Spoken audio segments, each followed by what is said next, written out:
Baik, Assalamualaikum warahmatullahi wabarakatuh. Halo semuanya, perkenalkan nama saya Muhammad Akbaridor Yoyo. Saya dari Prodi Informatika kelas 25A dengan NPM 2531241. Pada video kali ini, saya akan menjelaskan codingan UTS kemarin, yaitu lebih tepatnya codingan untuk membuat daftar menu seperti ada biodata mahasiswa, lalu ada stack dan rekursif. Eh, Contohnya hasilnya mungkin outputnya akan seperti ini. Bentar, saya share screen dulu.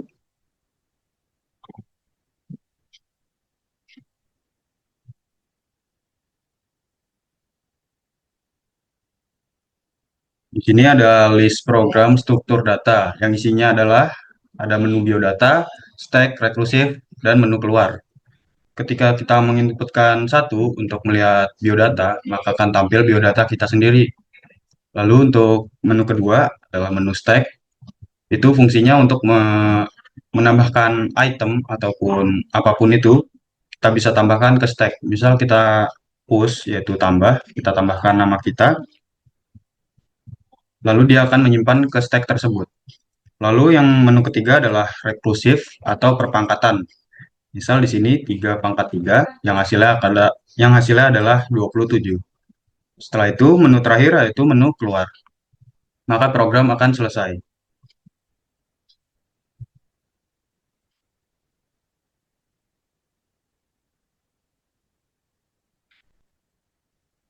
Baik, mungkin langsung saja kita ke codingannya.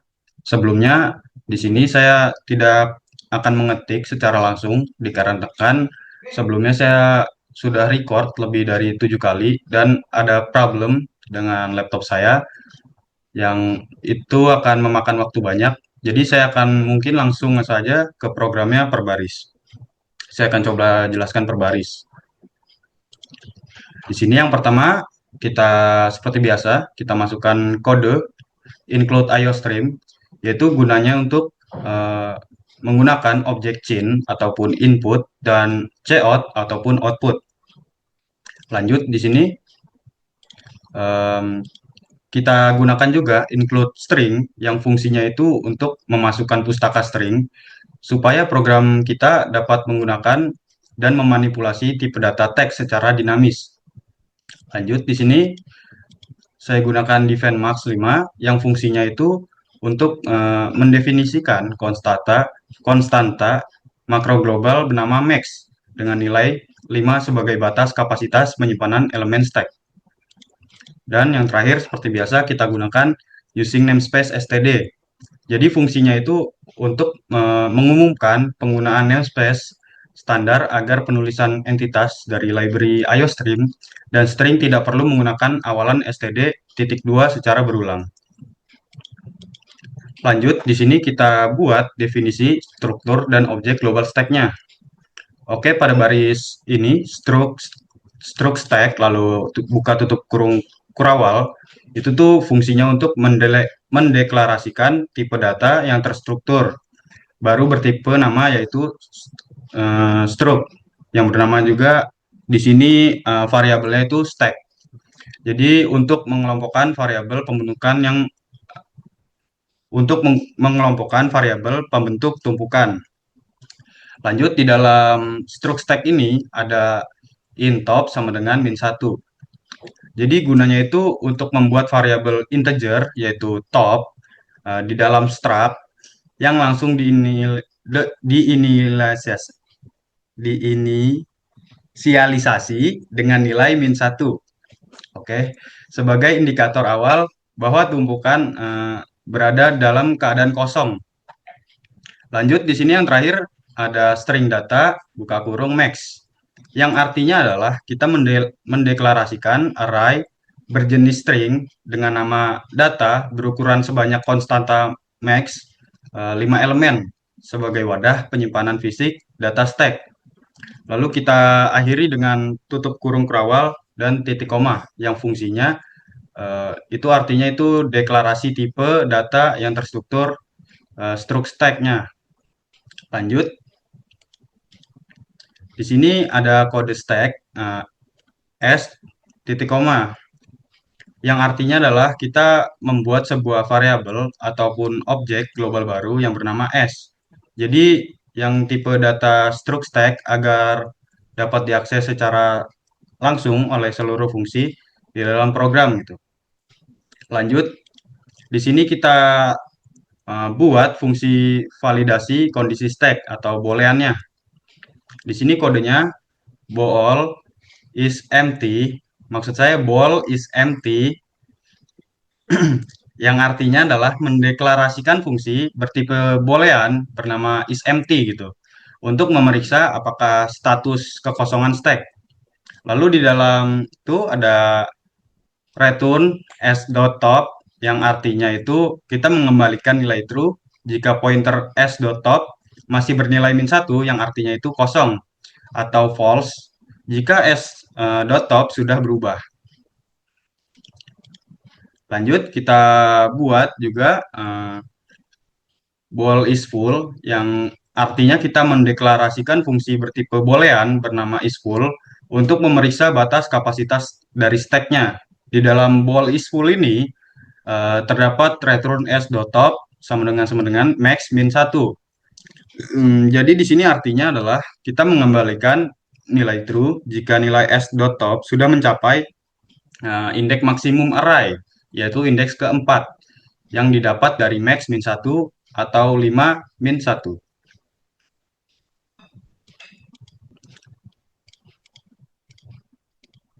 Lanjut, di sini kita buat implementasi operasi utama dari stacknya itu. Yang pertama di sini saya buat fungsi push atau menambah elemen. Yang pertama di sini ada kode void push buka kurung string item. Jadi itu fungsinya untuk mendeklarasikan fungsi void bernama push yang menerima satu parameter bertipe string bernama item ini. Jadi untuk dimasukkan ke dalam tumpukan tersebut. Oke, di dalam void push string item itu ada if is full tadi, yaitu yang fungsinya untuk melakukan pengecekan kondisi. Jika fungsi is full,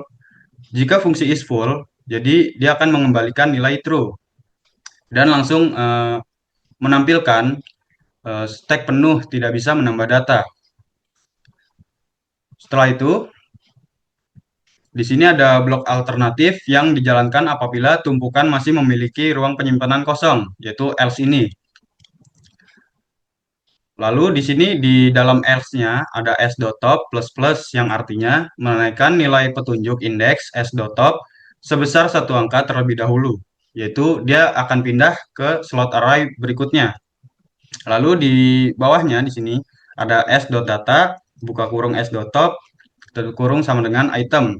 Jadi artinya kita memasukkan string yang ada di dalam variabel parameter yaitu item ke dalam array s.data pada posisi indeks s.top yang baru.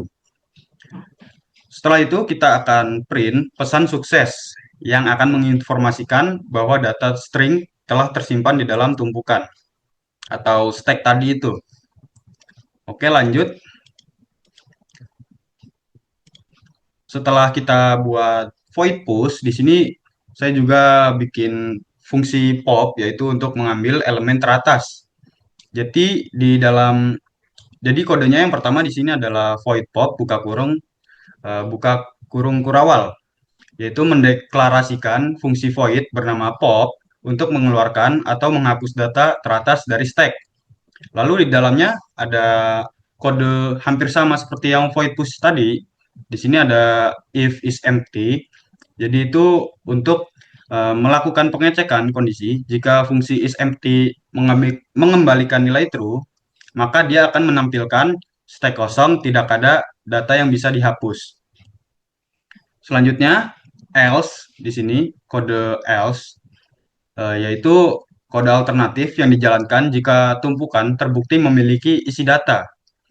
Jadi dia akan lanjut ke else lalu dia akan menampilkan data teratas yang sedang aktif yang ditunjuk oleh variabel s.top. Setelah itu di sini ada kode s.top min-min yang artinya itu kita menurunkan nilai petunjuk indeks s.top sebesar satu angka, sehingga secara logika data teratas tersebut kini terhapus. Lanjut, setelah kita buat void pop, di sini saya juga membuat void pick, yang artinya itu untuk mengintip atau melihat elemen teratas. Jadi di dalam, oke, di sini ada kode void pick, itu artinya kita mendeklarasikan fungsi void bernama pick. Jadi itu untuk melihat isi elemen atau tumpukan di paling atas tanpa mengubah nilai pointer top. Di sini di dalam void pick ada kode if is empty seperti tadi, yaitu untuk melakukan pemeriksaan awal eh, lewat fungsi is empty tadi. Lalu dia akan menampilkan pesan peringatan jika stack tidak memiliki elemen sama sekali, yaitu stack kosong, tidak ada elemen di tumpukan teratas. Lanjut, di sini ada kode else, yaitu seperti tadi, kode alternatif jika dijalankan eh, ketika stack berisi data. Lalu dia akan menampilkan teks data string dari array data pada posisi indeks stop saat ini. Dia akan menampilkan elemen teratas stack. Oke, kita sudah buat void pick. Selanjutnya, di sini saya buat implementasi fungsi rekursif atau perpangkatan. Di sini adalah ada in, hitung pangkat, buka kurung, in basis, dan in eksponen. Di sini artinya kita mendeklarasikan fungsi bertipe integer bernama hitung pangkat yang menerima dua parameter input, yaitu basis dan eksponen. Lalu di dalam kodenya di sini ada if eksponen sama dengan 0. Jadi di sini artinya eh, kita melakukan pemeriksaan base case atau kondisi berhenti rekursi jika nilai eksponen sudah bernilai 0. Selanjutnya kita ketikkan kode return 1 yang artinya maka fungsinya langsung mengembalikan nilai 1 karena angka berapapun pangkat 0 adalah itu 1. Lanjut di sini ada else atau selain itu, maka blok recursive step atau langkah pemanggilan berulang jika kondisi berhenti belum terpenuhi.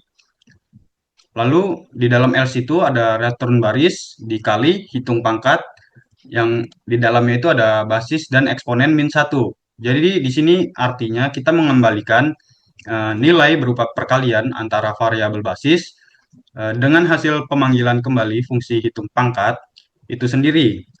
Namun nilai parameter eksponen dikurangi dengan 1. Oke, lanjut.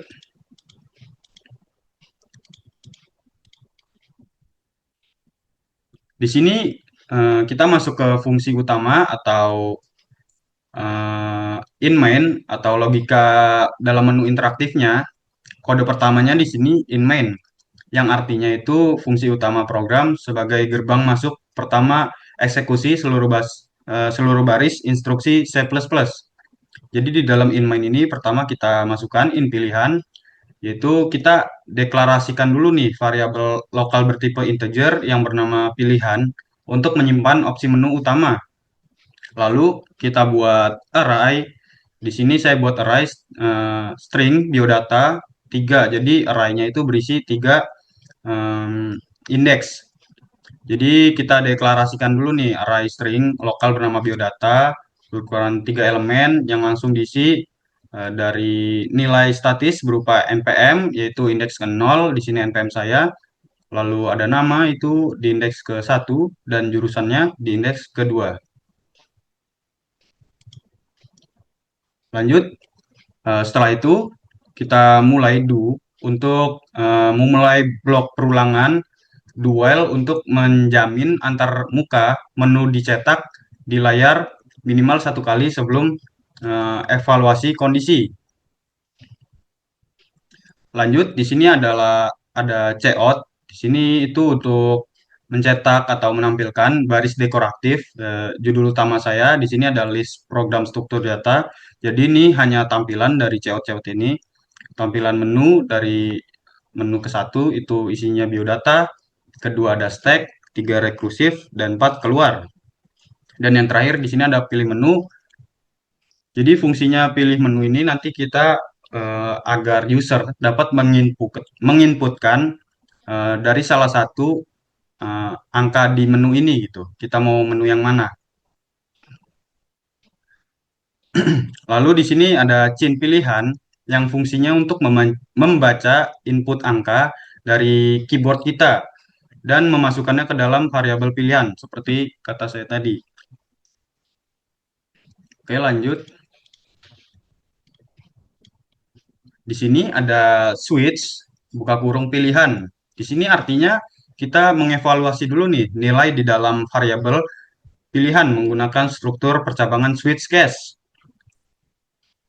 Lalu saya buat di sini ada case satu atau kasus satu. Jika kita pilih biodata ini, maka dia akan langsung menampilkan judul menunya, menu satu biodata menggunakan array.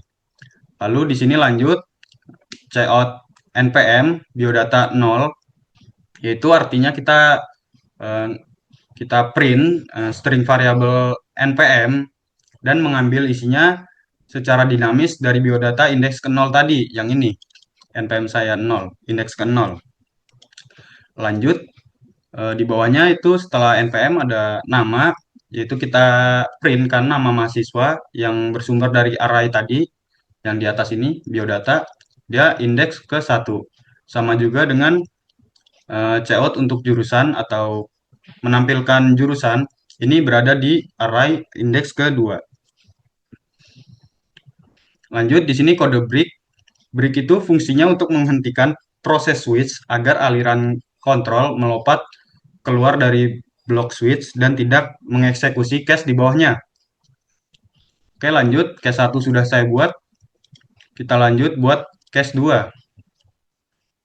Jadi isi dari cache 2 ini kita isikan in subpilihan, yang artinya kita deklarasikan variabel integer lokal baru bernama subpilihan, khusus untuk menampung nomor operasi stack.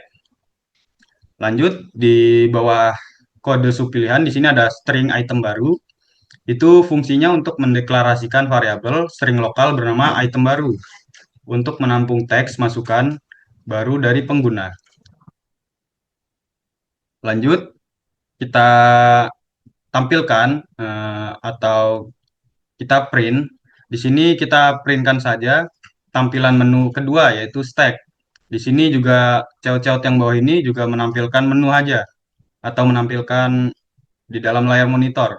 Di sini ada menu ke satu yaitu push atau tambah, menu kedua pop atau hapus, ketiga pick atau kita hanya melihat bagian teratas, keempat itu is empty, kita lihat apakah di dalam stack itu kosong.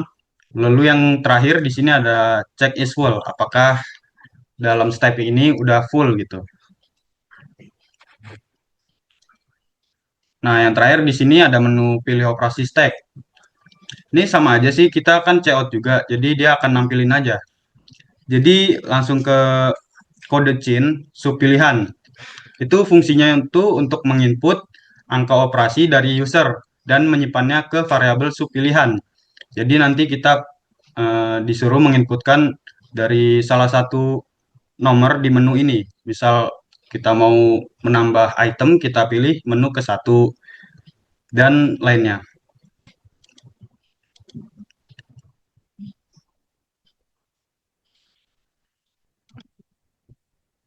Oke, lanjut. Di sini ada logika percabangan dari pilihan stack atau if else-nya di sini. Yang pertama di sini ada kode if subpilihan sama dengan satu, yang artinya jika subpilihan bernilai angka satu, maka program akan memproses penambahan data atau push. Seperti tadi yang saya bilang, dia akan jika kita pilih satu, dia akan masuk ke menu satu yaitu push. Lalu di sini eh, kita tampilkan masukkan teks atau data yang ingin di-push atau ditambahkan. Lalu di sini ada kode chain ignore yang fungsinya itu untuk membersihkan sisa karakter baris baru atau kita buat new line atau enter. Jadi di sini masih tertinggal di dalam buffer input agar pembacaannya pembacaan stringnya berikutnya tidak akan terlewat. Lanjut, di sini ada getLine yang isinya ada chain dan item baru. Jadi fungsinya getLine chain item baru ini adalah untuk membaca baris teks utuh termasuk spasi dari keyboard dan menyimpannya ke variabel string, yaitu item baru. Lanjut, di sini ada push item baru. Ini fungsinya itu untuk memanggil push dengan melempar argumen data dari variabel item baru. Lanjut, di sini ada else if subpilihan sama dengan 2, yang artinya evaluasi jika pengguna memasukkan angka subpilihan bernilai 2, maka dia akan masuk ke pop, yaitu memanggil implementasi fungsi global pop tadi. Jika dia pilih angka subpilihan bernilai 3, dia akan memasukkan ke kode pick atau melihat saja gitu. Lanjut, jika pengguna memilih pilihan nomor 4, maka dia akan mengecek nih apakah stack itu kosong atau stack itu sudah penuh. Dan jika kita masuk ke pilihan yang terakhir, di sini ada pilihan nomor 5.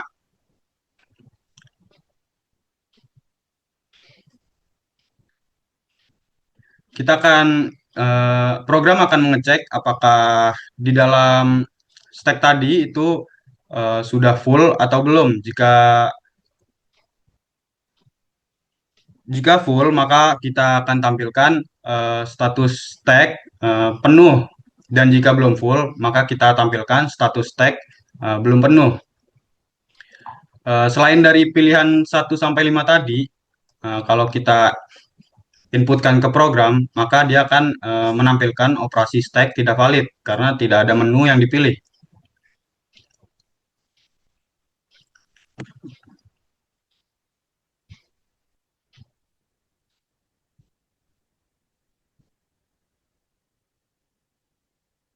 Selanjutnya di sini ada kode break, yaitu fungsinya untuk keluar dari cangkupan wilayah ini kode break ini keluar dari cangkupan wilayah kode case 2.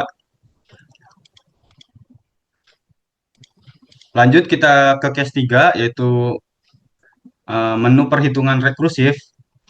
Pertama kita tuliskan in bill pangkat. Jadi artinya kita deklarasikan dua variabel nih. Ada lokal integer yaitu bill, yaitu untuk baris, dan pangkat untuk eksponen. Lalu di sini kita tampilkan judul dari menu ketiga ini, yaitu menu rekursif atau perpangkatan, dan kita tampilkan nih masukkan bilangan basis, yaitu kita diminta untuk memasukkan nilai bilangan basis. Lalu chain bill itu fungsinya untuk menangkap dari nilai angka ke dalam variabel bill. Selanjutnya di sini ada cout, masukkan bilangan pangkat. Itu untuk kita memasukkan nilai kita mau pangkat berapa nih, misal 2 pangkat 2 gitu. Selanjutnya terakhir di sini ada chain pangkat yang fungsinya menangkap nilai angka eksponen ke dalam variabel pangkat. Lalu selanjutnya di sini ada kode cout bill pangkat.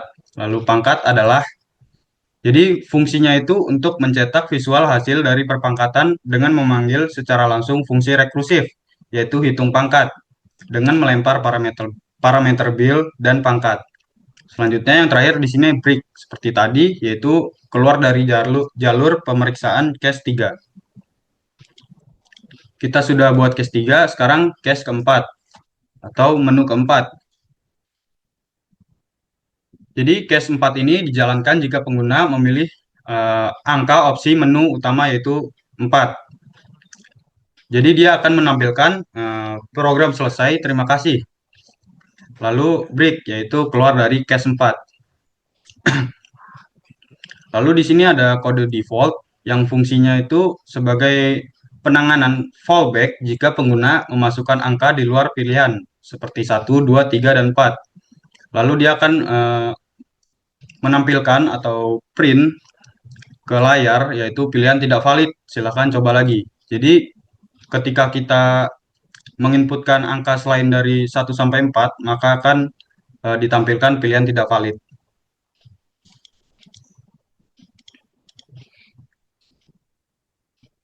Lalu di sini ada kode while pilihan tanda seru sama dengan 4. Jadi artinya kita melakukan evaluasi loop do while jika variabel pilihan nilainya tidak sama dengan angka 4, maka programnya melompat kembali ke baris awal do, yaitu untuk menampilkan menu. Jika bernilai 4, maka loop, yaitu berhenti.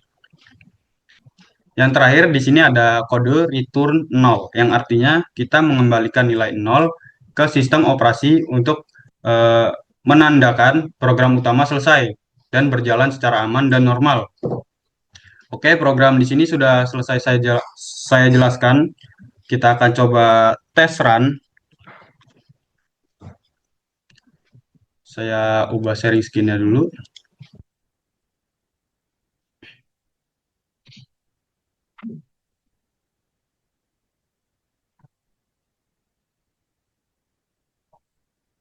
Oke, di sini sudah berhasil programnya kita jalankan. Di sini kita inputkan, misal kita ingin melihat biodata tadi. Kita inputkan angka 1, yaitu dia akan menampilkan sebuah biodata saya sendiri, yaitu nama saya, NPM, dan jurusan. Ketika kita memilih menu 2, dia akan menampilkan menu stack, yaitu kita bisa menambahkan item apapun di dalam stack ini. Misal saya menambahkan nama saya di dalam stack ini. Kita pilih menu ke-1, yaitu tambah. Lalu kita masukkan teks yang ingin ditambah, yaitu nama kita. Nah, jadi nama saya sudah berhasil ditambahkan ke dalam stack. Untuk melihatnya lagi, kita masuk ke menu ke stack tadi, lalu kita pick, yaitu menu ketiga. Nah, di sini kita bisa lihat elemen teratas dalam stacknya itu nama saya sendiri, Rido. Selanjutnya di sini ada menu ketiga, rekursif atau perpangkatan. Jadi di fungsinya rekursif ini untuk melihat hitungan perpangkatan. Misal 3 pangkat 3 yang hasilnya adalah 27. Dan yang terakhir menu keluar. Maka program akan selesai. Baik, mungkin sekian video penjelasan coding C++ dari saya tentang list program struktur data. Terima kasih sudah menonton. Wassalamualaikum warahmatullahi wabarakatuh. Dadah.